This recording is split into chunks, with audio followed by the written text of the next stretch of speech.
Welcome to Conversations. I'm Muqtadar Khan, your host, and today I'm going to talk about the year 2025. What are the five major developments that have impacted the geopolitics and structure of global politics and the world order?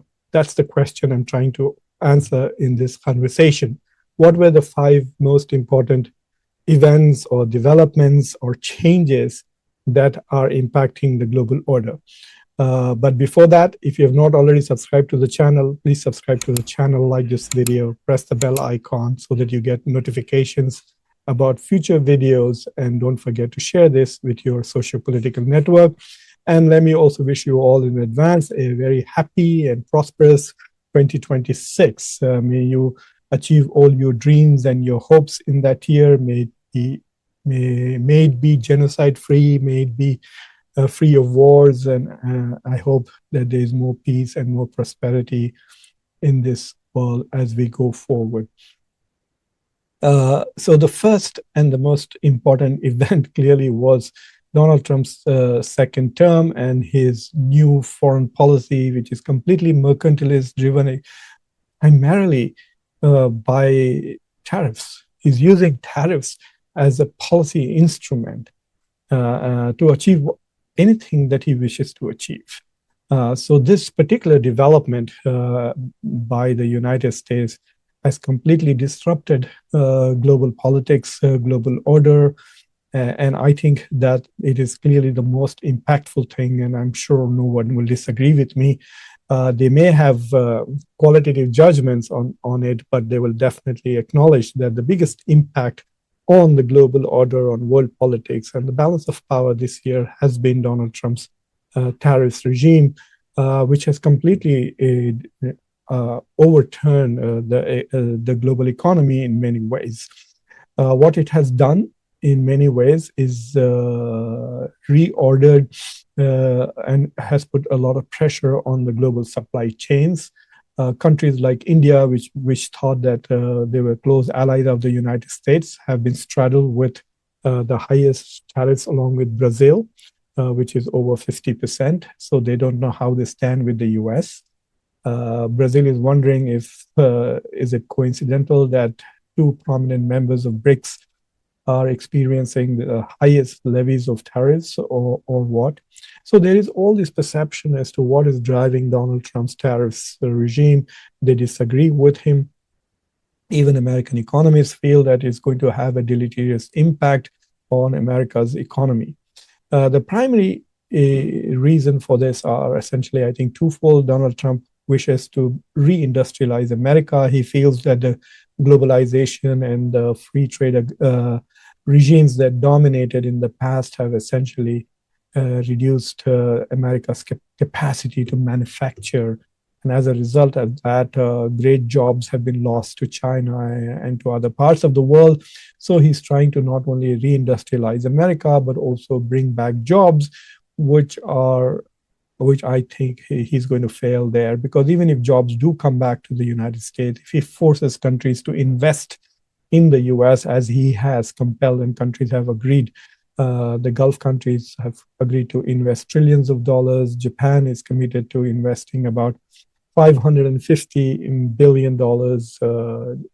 So is South Korea, so is Europe. So overall, $2 or $3 trillion worth of investments have been committed. So if they do come into the United States, it's not necessary that they would go into manufacturing. And even if they went into manufacturing, the manufacturing will be AI and robotic. So it will be driven by automation and not necessarily create jobs that Americans used to enjoy in the 1970s and 80s. So that has this pursuit of some kind of reindustrialization of the United States has really upset the global economy. Some of the most advanced economies are service economies, like the British economy, for example.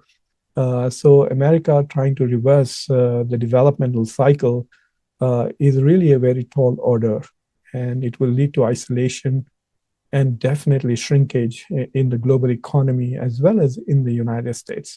It will also lead to inflation. So we will see what happens. I think the long-term impact of these tariffs is going to be very profound. And while the US economy has shown great resilience so far, I don't know how long it can experience that. Already, Americans are saying nearly 70% of Americans are very unhappy with the state of the US economy. So that's the number one impact. I think it has impacted a lot of countries. It is going to impact the growth rates of many countries, and it's definitely going to impact the global economy.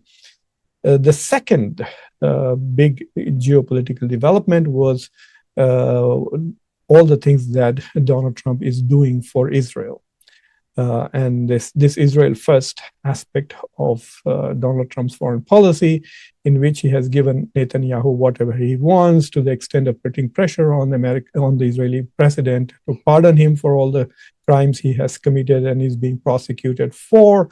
But the biggest one is the attack on Iran's nuclear capabilities, and essentially the combined effort of Western democracies, Israel, US, Canada, Germany, and UK, along with their Arab allies, particularly Jordan, in weakening Iran. While weakening Iran definitely makes Israel feel more secure, it has also done something which is very interesting, which is not in the long-term interest of the United States. If we assume that achieving some kind of an Abrahamic Accord and integration of Israel into the Middle East is a US goal, which I am not very sure if it is. But anyway, it is an Israeli goal to be treated as a normal Middle Eastern country. But the weakening of Iran essentially eliminates the threat that countries like Saudi Arabia, UAE, and others in the Gulf were sensitive to. They were afraid of Iran, and as a result, they were rushing for US support and security guarantees. And the US and the price of security guarantees from the US is normalization with Israel. The Arab countries are not normalizing with Israel because they love Israel or want to normalize their relations with Israel and abandon the Palestinian cause. This is the price that they have to pay in order to normalize relations, in order to get US security guarantees. Look, during this entire war that Israel has fought since October 7th, 2 years ago, and the massive exchanges it has had with Yemen and Iran and Lebanon, where have other Abrahamic Accord partners been, like Sudan and Morocco and Bahrain? Or even for that matter, UAE. UAE continues to trade with Israel and is contributing something to the Gaza peace process, but those other three Abrahamic countries have done nothing for Israel. All they did was, okay, they wanted the US, like for example, in the case of Morocco, it wanted the United States to recognize its sovereignty over Western Sahara. And so the US said, yes, we will give you this. In exchange, please sign the Abrahamic Accords. The Moroccans did that, and then they disappeared from the scene. So I think that now that Iran is weaker and Saudi Arabia and other Gulf countries do not feel the threat of Iran as they don't see the danger as imminent as they did, say, a couple of years ago when Hezbollah was strong, when other Iranian militias and Houthis were strong, and Iran itself was strong enough. So the weakening of Iran has given strategic autonomy to Saudi Arabia and others. So in spite of all the pressure that Donald Trump put on Saudis, they have not signed the Abraham Accords, nor have they normalized their relations with Israel. So I think Donald Trump's Israel first foreign policy is not really achieving the goals that it is trying to pursue. More or less, now the whole world has turned against Israel, except the United States. Even allies in Europe are recognizing the Palestinian state and are expelling Israel from many international forums. So overall, you could say that the Israel first foreign policy is not failing. There are some symbolic achievements like Kazakhstan joining the Abraham Accords. But in terms of the shifting of balance of power in the Middle East, it is very clear that we have a new hegemon in the Middle East, and that is Israel. So yes, America has helped replace Iran with Israel as the regional hegemon. And now the Arabs have to live under Israeli hegemony. And that is the biggest geopolitical shift that I see that has taken place in 2025. The third major development is the inadvertent rise of China. If you remember, the global war on terror entailed two major wars: America's invasion of Afghanistan and American invasion of Iraq. And these two invasions of the neighbors of Iran indirectly increased Iran's influence internationally and made it more powerful. So Iran had more influence in the Middle East without essentially any escalation in state capabilities. So just as that has happened, Donald Trump's foreign policy, he's inadvertently raised the stature of China to such an extent that Donald Trump himself is talking about G2, and he's undermining G20 and G7. And suddenly, nobody sees the world as a multipolar world. People are asking, have we already entered an era of bipolarity? The manner in which China has stood up to America, everybody else, especially the Europeans and the Indians, have all basically buckled to America under its pressures, especially the tariff pressures, especially East Asian nations like Japan and South Korea have basically been treated like doormats by Donald Trump, and he treats Europe as essentially a colony these days. But the only state that has really pushed back against the US has been China. Not only has China pushed back, but China has shown that it has leverage, especially in the area of rare earth minerals and magnets, etc. China has increased its capacity. It is putting pressure, military pressure, and other economic pressures on American allies in the region, like Philippines and Japan. And so what has happened is that China has now emerged as a much more powerful state. And with Russia becoming weaker and weaker, China now has three nuclear powers, three nuclear powers that are its client states: Russia, Pakistan, and North Korea. So China has become far more powerful as a result of Donald Trump's foreign policies. China does not wish to be an alternate power, I think. I recently visited China last month and spoke with some geopolitical experts there. And one thing that I found interesting was that some of the scholars in China feel that China does not know how to act as a great power. It is learning how to act as a great power. It still continues to think of itself as a developing country, as a third world country. It fears colonization and imperialism from the West. And the fact that it is now the second biggest economy and a major power, a peer competitor to the United States, that has not fully dawned on China. So we will see what happens, but I think that by essentially weakening the Western alliance and weakening the Quad, Donald Trump has essentially elevated China the same way George W. Bush had made Iran more powerful by weakening the threats that Iran was experiencing from Iraq and Afghanistan. So I think the third development in geopolitics is the greater stature of China. Even India, on experiencing some negative vibes from the US, rushed to normalize relations with China and Russia.